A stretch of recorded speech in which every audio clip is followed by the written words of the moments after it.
going to read a story called Alone in the Forest by Bhajushan, Geeta Wolf and Andrea Anastasio. Let's see what the story is about. What do you see on the picture? You see some trees, you see a boy with an axe, you see some birds, a squirrel. Let's see what happens now.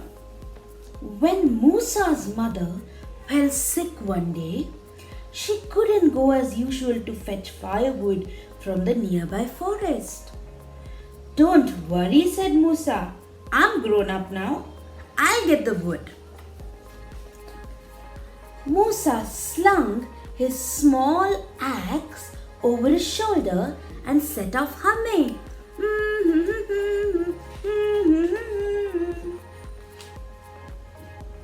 It was cool and dark inside the forest, although it was the middle of the afternoon.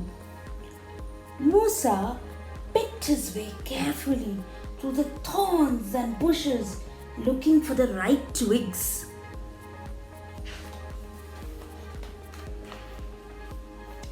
He was wandering around, humming to himself, when something unexpected happened. Let's see what happens. Crack! Boom! Crack!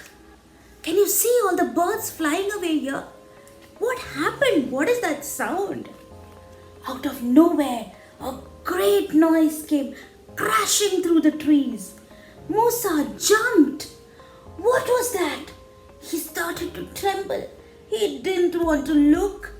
Next moment, he found himself leaping into the hollow of a large tree. His heart beat loudly. What horrible thing was that? An awful thought popped into his mind. Wild boar! It was a wild boar! It was a whole herd of wild boars.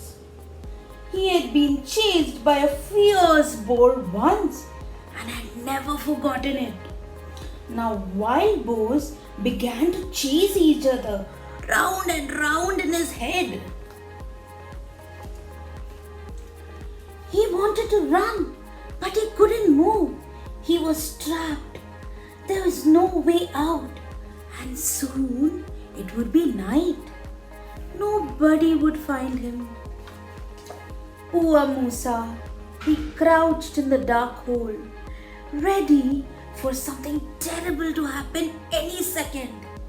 He just forgot everything else and just waited, his heart beating loudly. Tup, tup, tup, tup, tup, tup. He waited and he waited and he waited. Tup, tup.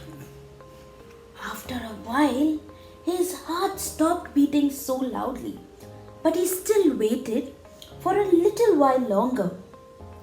But nothing happened. Then at last, after a long while, something finally did happen. Musa's head began to itch.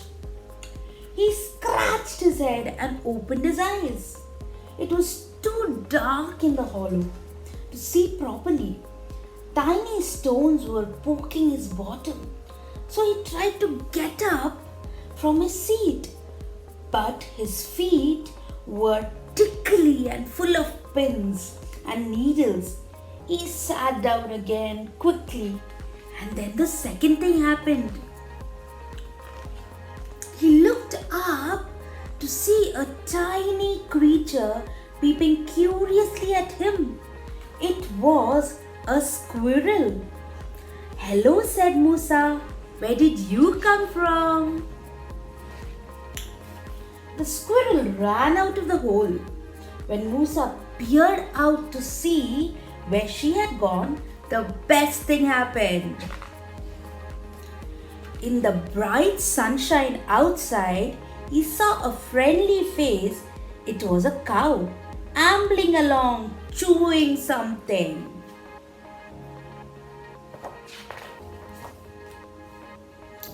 Musa was delighted.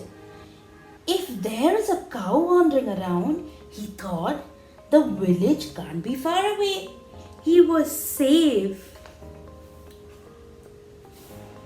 Wait, hold on, Musa called out to the cow. I'm coming home with you.